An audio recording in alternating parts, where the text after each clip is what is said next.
Olá pessoal, no vídeo de hoje nós iremos resolver as atividades do PET volume 2, sexto ano, semana 4. Unidade temática, geometria, objeto de conhecimento, polígonos, classificações quanto ao número de vértices, as medidas de lados e ângulos e ao paralelismo e perpendicularismo dos ângulos. Habilidade, reconhecer, nomear e comparar polígonos, considerando lados, vértices e ângulos e classificá-los em regulares e não regulares, tanto em suas representações no plano como em face de poliedros. Conteúdos relacionados: medidas de ângulos, planificação da superfície de sólidos geométricos. Vamos para as atividades da semana 4. Atividade 1. Nessa atividade, vamos reconhecer, nomeadamente, os triângulos quanto à abertura dos ângulos. Observe os triângulos abaixo. Aqui na primeira figura nós temos triângulos obtusângulos, onde a abertura dos ângulos, tanto aqui no A como no C, são ângulos obtusos, porque são ângulos maiores que 90 graus.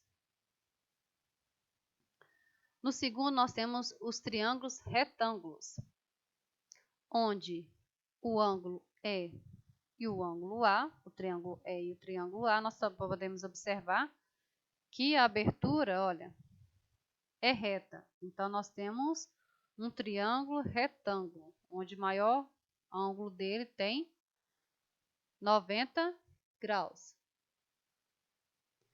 E na terceira figura, nós temos triângulos acutângulos, onde nós temos os ângulos OSG e IJU, são ângulos agudos, porque são ângulos menores que 90 graus. Essa é a classificação dos triângulos quanto aos ângulos. As medidas dos ângulos caracterizam cada tipo de triângulo. Não é a posição nem a área, mas a medida dos ângulos o que importa na classificação quanto aos ângulos. Então, na atividade 1 é só para você aprender sobre o tipo de triângulos, de acordo com seus ângulos. Na atividade 2, nós iremos praticar. Em seu contexto sociocultural, pesquise 3 situações nas quais você visualiza esses 3 tipos de triângulos, com um ângulo reto, com um ângulo obtuso e com os 3 ângulos agudos. Registre no quadro abaixo os resultados encontrados e explique por que aquele tipo de triângulo que você visualizou é o tipo ideal para aquela situação. Vamos para o quadro. Aqui no quadro nós temos um exemplo. O banco usado pelo porteiro da escola tem os pés formados por 3 triângulos e todos têm um ângulo reto. A explicação: o triângulo que tem um ângulo reto é o mais adequado para os pés do banco, pois esse ângulo com 90 graus dá segurança a quem utiliza, evitando que vire e caia. Então pediu para nós darmos exemplos de ângulo reto, ângulo agudo e ângulo obtuso. Então, primeiro eu dei o exemplo de ângulo reto. A escada tem formato de triângulo com ângulo reto. Qual que é a explicação?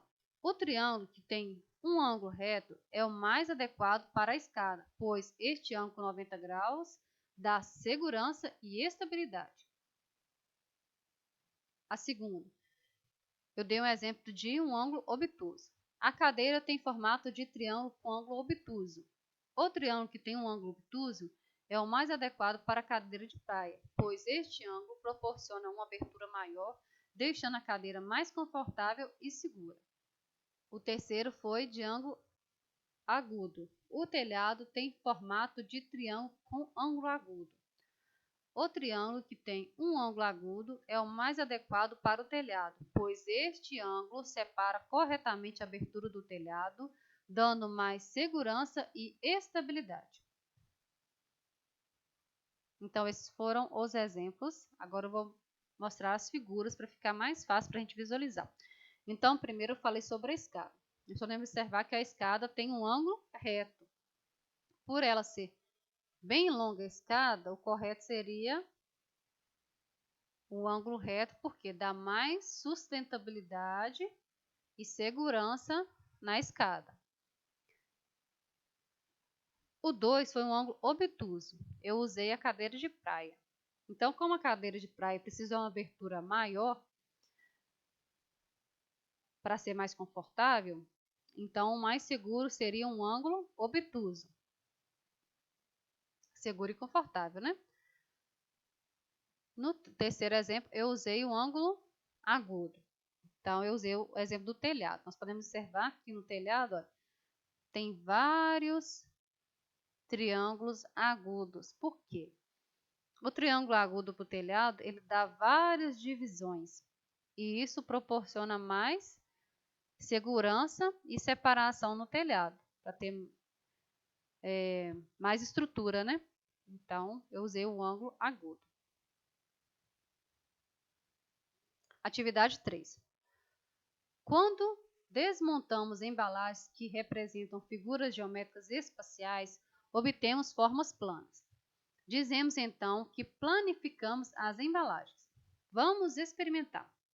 Procure duas embalagens diferentes com a forma de poliedros ou não poliedros.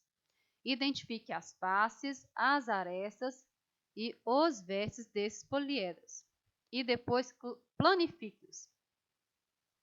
Então, você vai procurar qualquer embalagem que você tiver na sua casa, ou você vai imaginar elas sendo poliedros ou não. Depois que você encontrar essas embalagens, você vai planificar. Então, aqui eu peguei uma embalagem que nós temos em casa, que é o do creme dental. Nós podemos observar que, ao abrir essa embalagem, nós temos uma planificação da embalagem. Aqui nós temos um paralelepípedo. Então, nós temos a figura fechada, né? A embalagem fechada, e aqui nós temos ela planificada, ela aberta.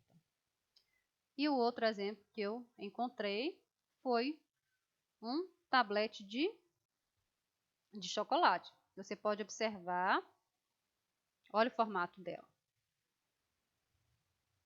Nós temos um prisma triangular. Aí abrindo, nós temos a mesma figura, só que ela está planificada, ela está aberta. Então, você vai procurar duas embalagens que você tem na sua casa e você vai fazer a planificação dela, das figuras. No quadro abaixo, faça um desenho dos sólidos geométricos encontrados. Escreva uma descrição com as características de cada um, se é poliedro ou corpo redondo, quantas faces, arestas e vértices, e depois escreva um texto explicando as diferenças entre eles. Então, nós temos o quadro onde tem a parte dos sólidos geométricos, a descrição e as diferenças. Então, primeiro eu usei o paralelepípedo. Qual que é a descrição dele? Ele possui 6 faces, 12 arestas e 8 vértices. Qual que é a diferença dele? A diferença é que ele é um poliedro. O paralelepípedo tem mais faces, arestas e vértices do que o prisma triangular. A segunda figura que eu encontrei, a embalagem, é o prisma triangular. Qual que é a descrição dele? Prisma triangular, 5 faces, 9 arestas e 6 vértices. Qual que é a diferença dele para o paralelepípedo? Ele também é um poliedro. O prisma triangular tem menos faces, menos arestas e menos vértices do que o paralelepípedo. Então, essas foram as atividades da semana 4, sexto ano. Eu espero ter ajudado. Por hoje é só e até a próxima!